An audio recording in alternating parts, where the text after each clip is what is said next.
Remember that little negative we had somewhere? Well, either one, I can draw on the line of credit, or what if I don't have a line of credit? Or two, oh, I know that vendor. I can wait till next week, so I'm going to push that out till next week. Because every week, you know, well, I shouldn't say every week. Some period of time, week, 2 weeks, you're going to have to pay bills. And so this then will ultimately be your list of bills of everyone out there. So first I put in the forecast. So my forecast, and especially the easiest ones are, you know, my payroll processing fee, my health insurance, my legal, my rent. Those are kind of fixed. You know what those. And even some of your vendors or your cloud storage, different things, you know what's coming. But when you first do this, it's based on your budget. Then, as the year goes on and you're updating with actual numbers, you're going to learn, and you may have to adjust some of these over here, and then depending, if needed, then you have to adjust the budget. But this is kind of a poor man's version, I guess, of AI, because you're learning, you're seeing, here is the information, but it's real data that you then have to adjust, or you're going to learn when it needs to go up or needs to go down. You also learn timing of vendor payments, because not all vendors actually invoice. The worst billers vendors who send invoices, shockingly, that I have found, has actually been IT contract agencies. They take weeks to send, which, yay, I'm fine with that, except when I'm the finance accounting person trying to close a month, you know, so I have to put estimates in. But from a cash flow, that's great. But you also have to remember, you know, to make sure you put it in here. So let's see. Is there any of these sections that you want to talk a little bit more about? I mean, so what I do is I put in the actuals, and then normally I will, and I put the grouping in the wrong week, but just kind of close it out because I just don't want to see all the past, you know, information. And then normally what I do is when I finish a month, the beauty of this is I just insert a few columns.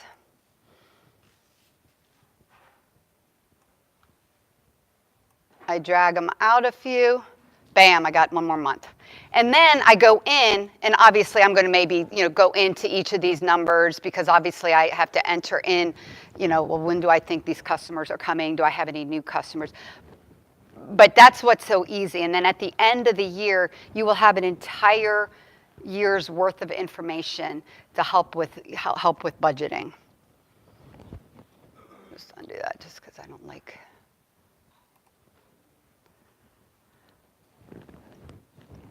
Where can I get into more detail on any of these? Or I have, like I said, one that's a little bit more blank. I mean, are there any scenarios or examples or times in here? Again, as I said, this isn't rocket science. The rocket science of it is setting it up. Once it's set up, then it's the maintenance. That is the hard part. How do we use this information to answer the two questions? Yes. Debt versus equity. Okay. All right. So how much cash to keep on reserve? Well, what this is going, so the reality is when you say how much cash to keep in reserve, what you're going to find out is by doing this, that's what I spend monthly. I spend X amount on a monthly basis. There's a lot of different scenarios. There is no magic pill. I can tell you, I generally start with a quarter. That meaning like I would like to have at least a quarter of what I know I have to pay out. But if my cash is really tight, then I'm taking it down. I'm saying I at least need, what are my must-haves? Payrolls, rents, insurances, maybe a couple key vendors, my contractors. So that number may shoot down to 50 grand because you're like, my lawyers can wait a couple more weeks. Oh, I can push off that order of XYZ. I can, you know, your vendors. But generally, you want to start by looking at your monthly burn. I like a quarter as a minimum. Now, the next part is, but you have to understand your customers, and you have to look at your revenue. And, I mean, there's so many variables, because then you have to look at, well, when is my next cash coming in? If I don't have any customers, and I'm having to ask for money.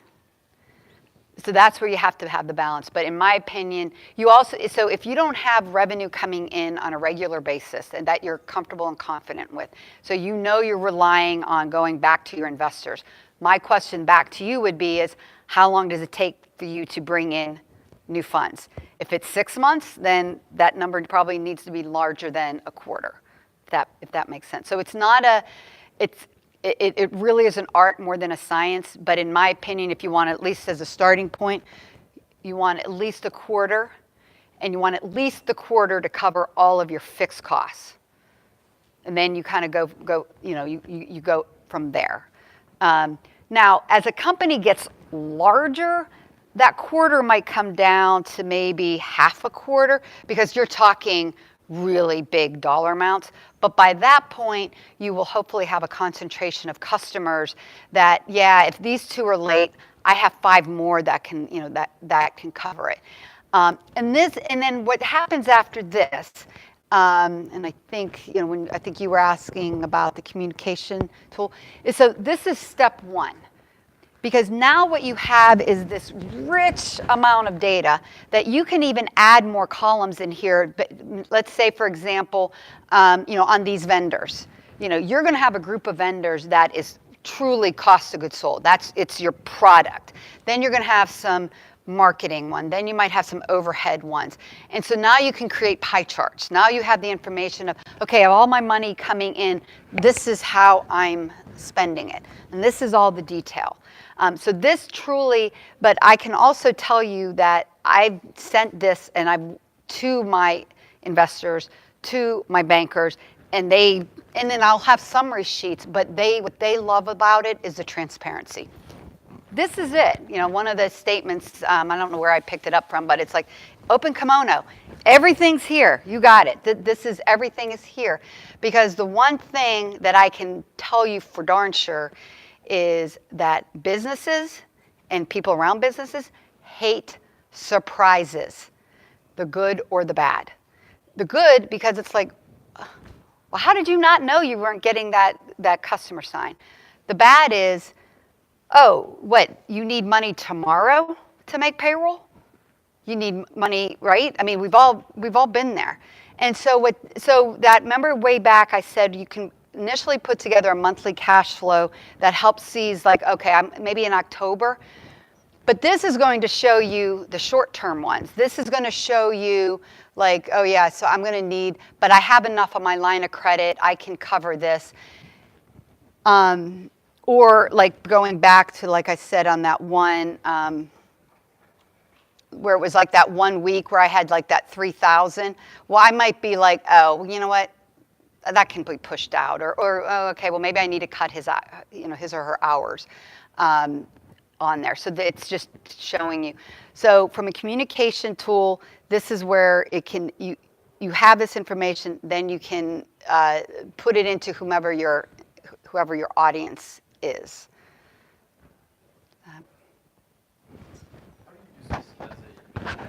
Mm-hmm.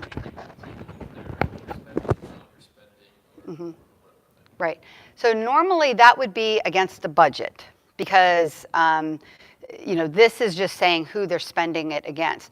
But what you then are talking about is, what I tried to do here was, and that's where if you want to add one more thing. So normally in an accounting system, all of those things would be coded against an account. So when you did your forecasting and your budgeting, you might have said, let's say in cost of goods sold, you said, I have X amount for software development, I have this much for hardware purchases, I have this much for outside developers. You're going to take all of this and you're going to be charging it against each of them. So that's where you see that report. Now what happens is, why are we so high in here? Then you're going to go down to see, well, what vendor, what's my spending?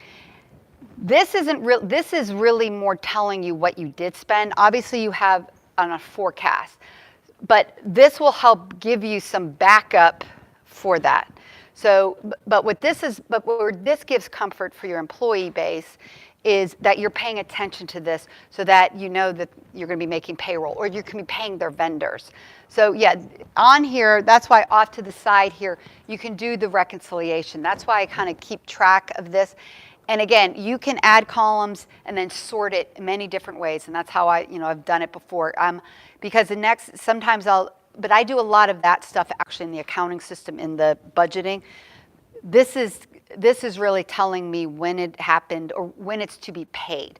Because there is a big difference, as I'm sure you all know, between a P&L and cash flow, and it's the timing difference of it. And this is just telling me, the timing of when I'm actually paying it. So it may or may not give a lot of information as to when the expense actually occurred, because as I said, some vendors, for some reason, stink at invoicing. And so we may not get an invoice to here because they forgot to, but meanwhile it was back in February. So this won't help you as much.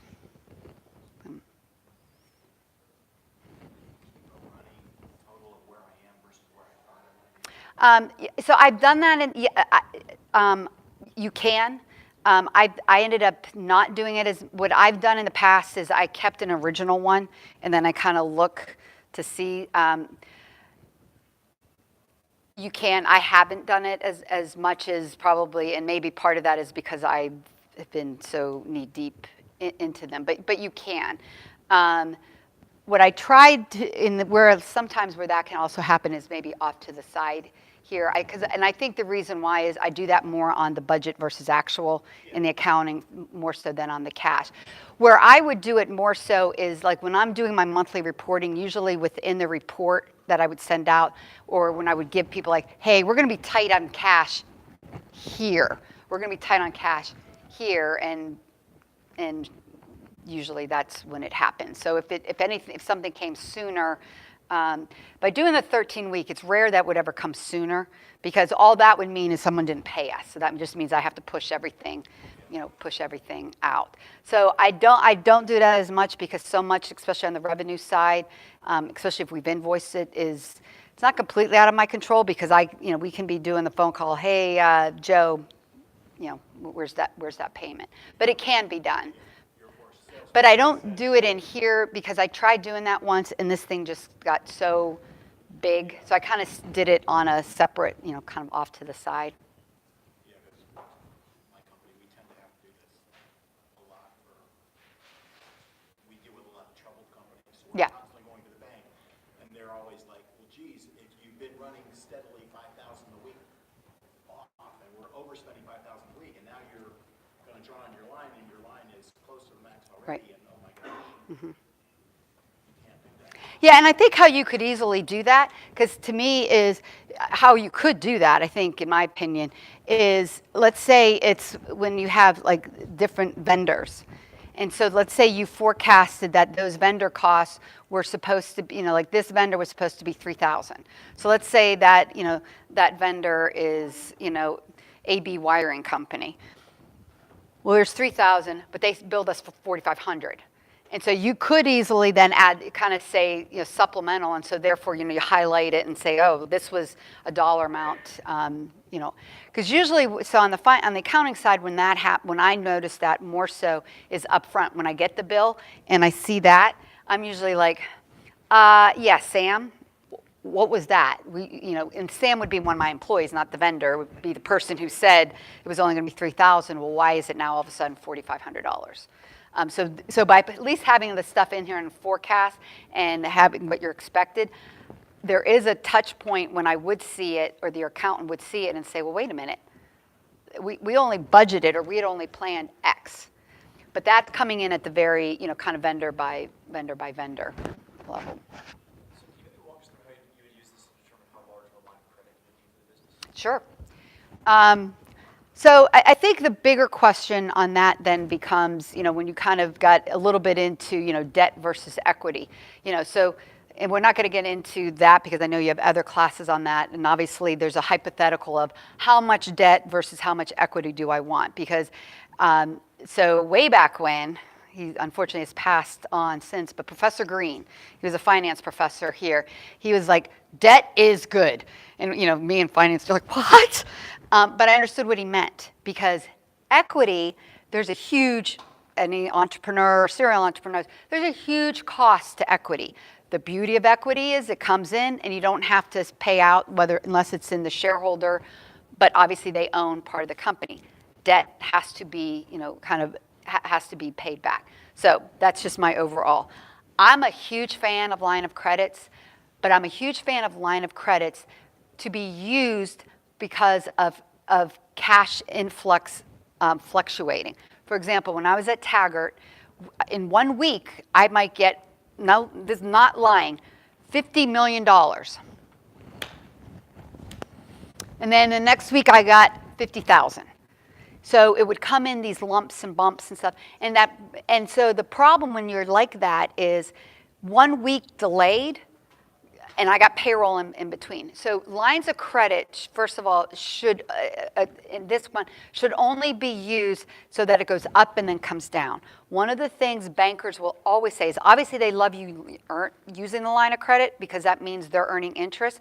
But what they will also tell you is within each of your calendar years, they want you to get it back to zero at least a couple times, because what they're saying, because then they know you're using it correctly, that you're using it to cover short-term cash flow needs because of timing, not because of operational issues. So, for example, like right here, what I tried to show here is, let me get this higher so others, is way back when your cash flow starting balance also included some initial equity that you received in. You can see your estimated monthly cash is negative. And you went negative here, but now you're almost used your entire line of credit. So what this is telling you is you got a problem. And your problem is your costs are higher than your revenue. So either one, you have to cut costs. Two, you got to get more revenue. Or three, you got to get more money in, whether it be debt or equity or line of credit. So a line of credit has to always be thought of for these short-term up and down. So the amount of your line, a lot of times, quite frankly, the bank is going to tell you what that is. Because normally how an asset-based line of credit is worked is it's based on your assets. And in most of your cases, that your one and only asset is your accounts receivable. And they're going to do a % off of accounts receivable. Because the reason why is if your company goes belly up, they want to get paid. And the only asset that you have, you may have some laptops and you may have some some printers, and obviously you have but they can't sell any of that stuff. So their only asset is accounts receivable. So normally what will happen is they'll look at what you expect is your accounts receivable balance on a monthly or quarterly basis and maybe take like 60% of that and basically say, that's your line of credit. So how much you need, you don't really get to determine that. Usually that's the bank side. If you need more than that, then that's more of a chronic, probably startup issue. So you need a larger group. A line of credit should only be for when it's for short-term needs because of timing of cash flow.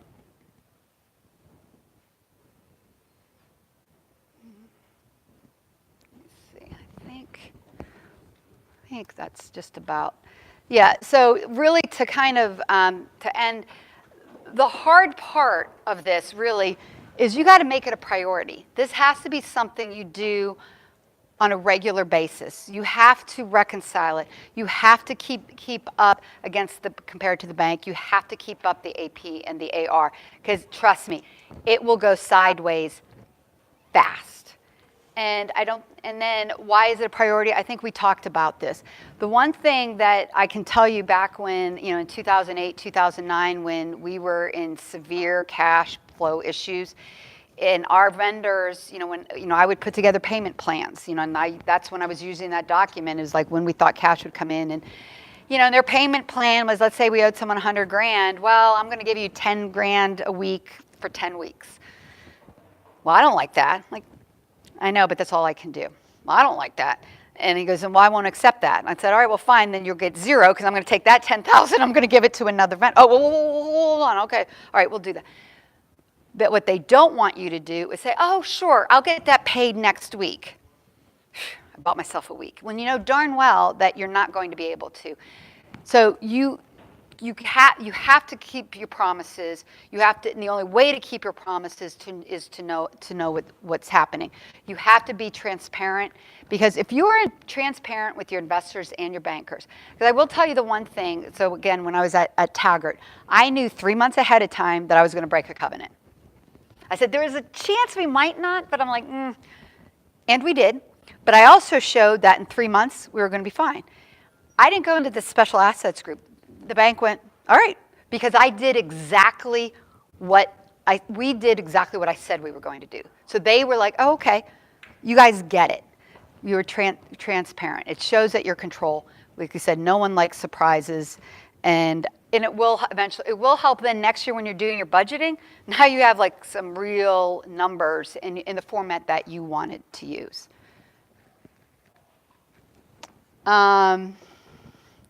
All right, so again, so the impact debt on, debt versus equity.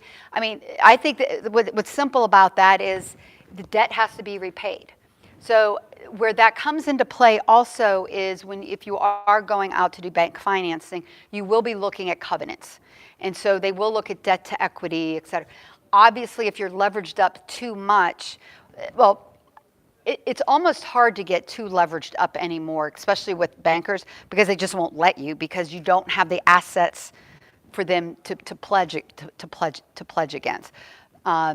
Equity, obviously, that means you're selling part of your company. So it really is, what are you looking to do? And I think, and Will can speak, and other entrepreneurs can speak better to this. But when you're going into equity and, quite frankly, debt, you really want partners. You want people who understand you, your business, and trust you, because you sure heck don't want someone who doesn't get it, because then they're just a pain. Because now you're spending so much time babysitting them. How much cash in reserve? We talked about that. Generally, I like to look at three months so that I know. But again, you have to understand, where's my cash coming from? Is that just a timing problem? Or if it's a systematic, then it might be shorter, because you got to start raising more funds. We talked about the communication tool, that this is step one, but there's a lot of information. Then you can take it and sort it into whatever all the information is there. So whatever your audience needs, you can sort it any way you want. You tracking the burn, that's what this is doing. That's all this does, is telling you what your actual burn rate is. And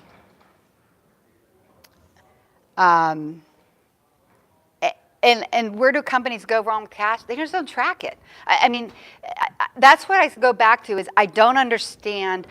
To me, it's the easiest thing to do. It's real tangible stuff. You just have to do it. And I think the reality is, none of you guys really raised your hands when you were finance and accounting. So that means probably many of you are engineering, systems, development, IT. This is important. Cash it's the lifeline of the company. And it's the only way you can continue to grow. It's not hard. You just have to make it a priority. Anything else? Did I cover anything? Did I miss anything? Anyone? Oh, yeah. So that, all I did on that is I just took that.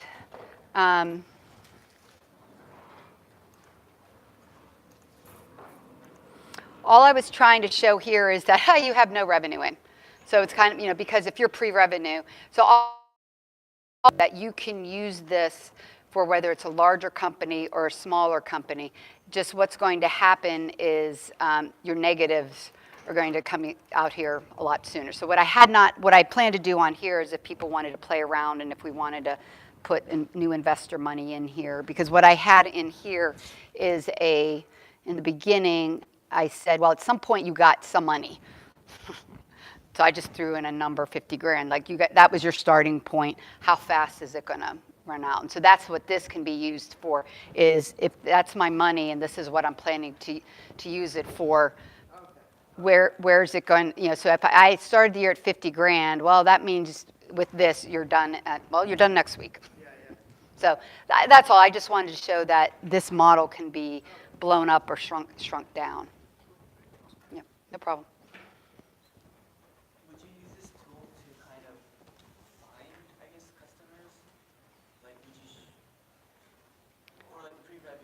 Mm-hmm. when you're out there trying to find someone to buy, like, give you revenue, would you use this tool at all? Would this be helpful in some way, or just? The only way I think it would be helpful, and again, Will, you might be able to jump in sooner. I know at one of the companies I worked at, we needed them to give us deposit money so that we could work. And so basically what we showed them was, look, we need you to give us, this down payment. And it's going to go toward, here's the product, but here's how we're going to spend it. And that way they understood, but even then, it's really, I think they're more interested in the what am I getting for it. So it might just help to calculate how much you want that ask to be. But I'm not sure you really want to be showing them what you're paying each of the individuals. I think if you're saying, hey, we need a deposit of I put in there $100,000, and what that's going to do is that means I can get 4 developers, and this, and we can get this done for you in the next 3 months. And they might go, all right, well, that's fair, but I think that will just help you to maybe calculate that amount. Yeah, I don't think there's anything on here that you don't want to really ever show your customers too much of your cash expense detail, because then they really dive into trying to cut down your sell price. It will help you figure out and refine the terms that you sign a customer with, because the terms on payment, that sort of thing, are going to really impact. Yeah. Right? So it's a what-if tool. Yeah. No, that's a good point. Because sometimes, if you're a small company, but you're dealing with, let's say you're dealing with Aetna. They might be like, nope, everyone's net 60. And you're like, yeah, I can't do net 60. They might be able to do a one-off, but yeah, you're right. That's a good point for terms. Yep. Oh, yeah, can I send it to you?